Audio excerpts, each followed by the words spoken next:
RMC Première. Bonjour Catherine Perrache. Bonjour. Merci d'être avec nous ce matin. Vous faites partie du collectif Handicap qui propose à l'université cette semaine un rendez-vous tous les jours consacré au handicap. On y parlera par exemple cet après-midi de la schizophrénie. Et hier, l'Amphi 400 de l'UNC ouvrait un débat sur la place de la vie affective, intime et sexuelle quand on est porteur d'un handicap. Il y avait du monde dans l'Amphi hier ? Oui, les gens sont quand même déplacés. Alors hier, c'était axé principalement sur le handicap moteur et sensoriel. Et mercredi, nous aborderons cette thématique sur le handicap intellectuel et psychique. Alors du monde hier, est-ce que finalement, c'est pas plus facile qu'on imaginait de parler de toutes ces choses ? Non, ça reste encore relativement tabou. Les familles se sont pas tant déplacées que ça, moins que ce qu'on attendait quand même. Et il y a quand même une difficulté de lever la parole. Alors pourquoi le besoin d'être aimé, c'est pas l'essence même de l'humanité ? Si, mais je pense que c'est peut-être pas aussi facile d'en parler en public. C'est vrai que le fait qu'on soit dans l'Amphi 400, ça peut être impressionnant pour certains. Donc c'était peut-être une barrière à lever. Et puis l'objectif, c'était de commencer à en parler. Donc je pense qu'il va falloir que ça chemine dans les esprits pour pouvoir peu à peu arriver à trouver ça un peu plus normal de s'exprimer sur le sujet. Catherine Perrache du collectif Handicap, notre invitée ce matin, avec comme tous les jours vos questions. Si vous en avez, n'hésitez pas, le 258 est à votre disposition. Votre rendez-vous d'hier est intitulé dans l'ordre vie affective, vie intime et vie sexuelle. Est-ce que c'est pas par la vie sexuelle qu'il aurait fallu commencer, Catherine Perrache ? Est-ce que c'est pas les pulsions sexuelles qui sont les plus difficiles à appréhender par les premiers concernés ? En fait, le sujet est très vaste et tout dépend du type de handicap et du degré auquel on est affecté. Donc, on n'a pas voulu centrer justement sur le mot sexuel pour pas faire trop peur, mais ça part vraiment de la prise en compte du corps, c'est-à-dire ça part de l'éducation sexuelle adaptée également dès l'enfance. Parce que si on n'a pas connaissance de son corps, comment on peut comprendre les pulsions qui nous animent ? Donc, c'est vraiment à toutes les étapes de la vie qu'il faut entrevoir un petit peu cette connaissance et arriver à donner une information appropriée. Et on l'a véritablement pas, cette connaissance. Aujourd'hui, sur le territoire, non. Alors, on va revenir dans un instant sur la sexualité proprement dite. Commençons par la vie affective, la vie intime. Elle est différente pour un porteur de handicap. Finalement, c'est pas à cause de cette personne, c'est à cause de nous. Alors, on a distingué deux types de handicap parce que les problématiques sont vraiment différentes. Donc hier, en l'occurrence, il s'agissait du handicap moteur, parce qu'en fait, c'est un dysfonctionnement du corps. Là. Donc là, la tête est présente, il y a le côté cognitif, mais le côté corporel ne réagit pas toujours. Et c'est beaucoup d'interrogations sur je ne sens pas le bas de mon corps, mais est-ce que je peux avoir du plaisir ? Est-ce que je vais être en capacité d'être parent ? Enfin, des choses de cet ordre-là, un peu plus physiques. Et la personne qui, elle, est parfaitement valide en face, quel est son regard par rapport à ça ? Alors tout dépend si cette personne est en couple ou pas avec la personne concernée. Déjà, ça va être un peu différent. Et souvent, il y a de la méconnaissance, donc de la gêne. C'est souvent cette méconnaissance-là qui fait qu'on ne sait pas trop comment s'y prendre avec l'autre en face et qu'on peut être maladroit en fait. Alors imaginez qu'un porteur de handicap n'a pas droit aux mêmes marques d'affection. Ça paraît inconcevable. Et pourtant, c'est une réalité. Le corps est souvent soigné, mais de façon médicale et pas du tout appréhendé de façon tactile et sensuelle. Oui, on le touche pas, on le caresse pas. Non. On le cajole pas.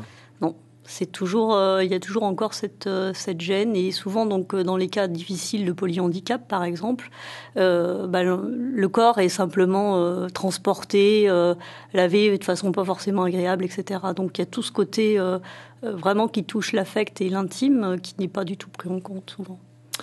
Alors pourquoi c'est quoi ? C'est une société basée sur l'apparence, l'extérieur, l'enveloppe qui fait que on fait comme ça des barrières aussi importantes, aussi dramatiques. Je pense que ça renvoie tout un chacun à sa propre sexualité, sa propre intimité avec laquelle tout le monde n'est pas forcément à l'aise non plus.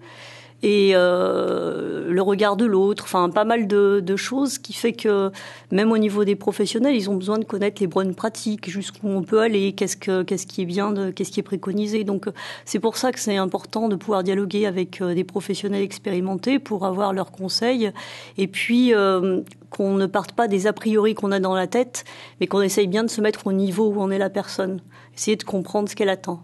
Voilà. C'est souvent une considération de bien-être dont elle a besoin. Société finalement très conformiste, où on n'accepte pas la différence, point final.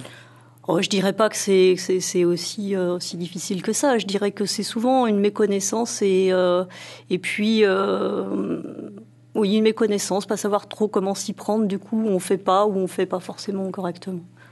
Alors le sexe, on a commencé à en parler. Vous dites quoi aux gens, y compris aux gens qui souffrent d'un handicap, qui vous rétorquent, il y en a pas, et puis c'est tout. Sous-entendu, on fait sans et on s'en porte pas plus mal. Alors, ce qu'on souhaiterait, c'est faire venir justement Catherine Acté, qui était en visioconférence hier, pour faire des groupes de parole sur le territoire et former également les professionnels, parce que elle va certainement pas apporter toutes les solutions, puisque malheureusement c'est pas possible, mais déjà libérer la parole sur le sujet, pouvoir en parler, pouvoir entrevoir ce qu'il est possible de faire, c'est déjà un très grand pas. Et les gens qui disent on fait sans, c'est faux.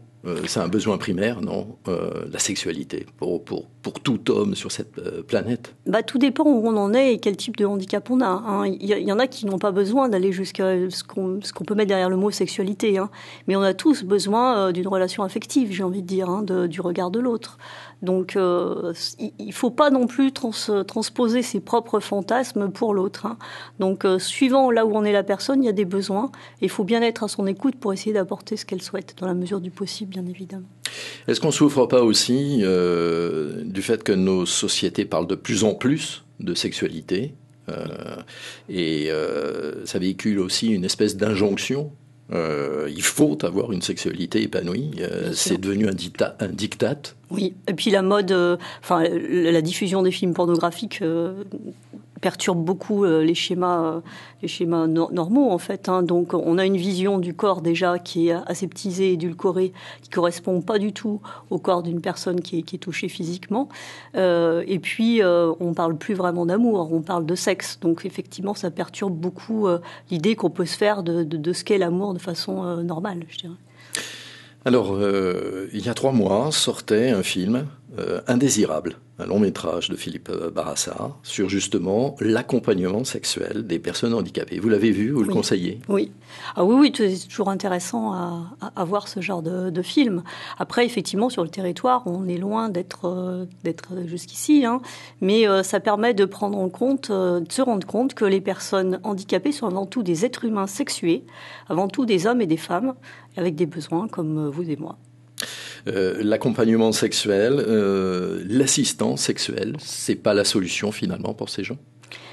Ça peut être la solution pour certaines personnes, mais contrairement aux idées reçues, c'est pas forcément la demande majoritaire.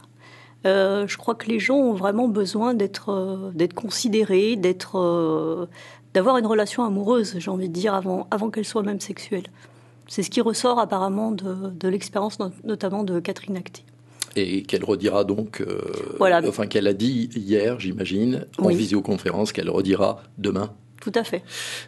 Néanmoins, parce qu'on en a parlé dans les médias de cette idée d'assistance sexuelle, vous en dites 2 mots, c'est quelque chose qui n'est pas permis en France, c'est pas autorisé parce qu'on a peur en France, sur le territoire français, que ça frise avec la prostitution, donc on ne veut pas en entendre parler. Hors des pays, l'ont clairement assumé, la Suisse, l'Allemagne, la Belgique. Tout à fait, je crois qu'il faut que les mentalités cheminent et on a encore un long travail à faire, effectivement. Et donc Catherine Acté est suisse et ça se pratique effectivement en Suisse avec un accompagnement bien spécialisé, bien cadré et qui permet aux personnes d'arriver à vivre mieux. Alors en France, c'est le Comité national consultatif d'éthique qui avait donné un avis défavorable à la création de ces assistants sexuels. C'était il y a 2 ans. Cela dit, il préconisait aussi une formation des personnels soignants à la sexualité des patients. Je ne sais pas si on doit dire des patients, on va dire des gens avec des handicaps. Ils sont formés, nos professionnels ici en Calédonie? Non, justement, on manque beaucoup de formation au niveau du handicap même, quoi. Donc, on a 2 sexologues, par exemple, sur le territoire, mais qui n'ont pas cette formation handicap qu'elles souhaiteraient acquérir davantage, quoi. En fait, c'est vrai que vu qu'on est un petit pays, mais on a vraiment besoin de monter en compétences parce que du fait de cette méconnaissance, on ne sait pas toujours bien s'y prendre et ça peut porter préjudice, effectivement. Il y a des idées de ce genre de formation en cours? On est obligé soit de faire venir des gens de métropole, pour l'instant, ou d'ailleurs, soit d'envoyer des gens se former. Pour l'instant, on n'a pas de formation spécifique sur le territoire. La semaine d'information de votre collectif handicap ne fait que commencer, donc on l'a compris, à l'université. Des rendez-vous donc à redire, à conseiller? Alors, donc c'est en partenariat avec l'université. Donc nous, c'était effectivement hier. Ce soir, c'est sur la schizophrénie. C'est un débat à destination des professionnels, c'est-à-dire comment s'y prendre quand on est face à une personne schizophrène. Donc mercredi, nous, on aborde de nouveau la thématique vie affective, intime et sexuelle au niveau du handicap intellectuel et psychique. Et jeudi, c'est l'université qui fait une journée de sensibilisation avec les associations partenaires. Donc il y a la Ligue Handisport, l'Association pour la surdité, l'Association Valentin Aoui. Et ils vont mettre les étudiants en situation de handicap. Donc ceux-ci vont pouvoir se rendre compte de ce que c'est. Donc il y a un repas à l'aveugle qui est prévu. Il y a un petit parcours en fauteuil pour se rendre compte de ce que ça peut donner. Il y a également un théâtre forum et un film qui est diffusé en fin de journée. Pour arriver à mieux vivre ensemble, vous-même, vous revenez de l'IFO? Oui, donc j'ai assisté à une coutume de mariage il y a 15 jours d'un handicapé intellectuel qui allait se marier. Voilà. Jolie image positive pour terminer. Un site du net, peut-être pour les gens qui auraient envie d'en savoir plus ou... On a le site du collectif handicap, collectif-handicap avec un S à la fin.com. Et il y a multiples informations. Voilà, toutes les informations du collectif, nos publications sont accessibles, etc. Catherine Perrache du collectif Handicap était notre invitée ce matin. Vous pouvez nous réécouter bien sûr comme tous les jours en cliquant sur ncpremière.nc. Merci beaucoup Catherine Perrache d'avoir été avec nous. Merci à vous.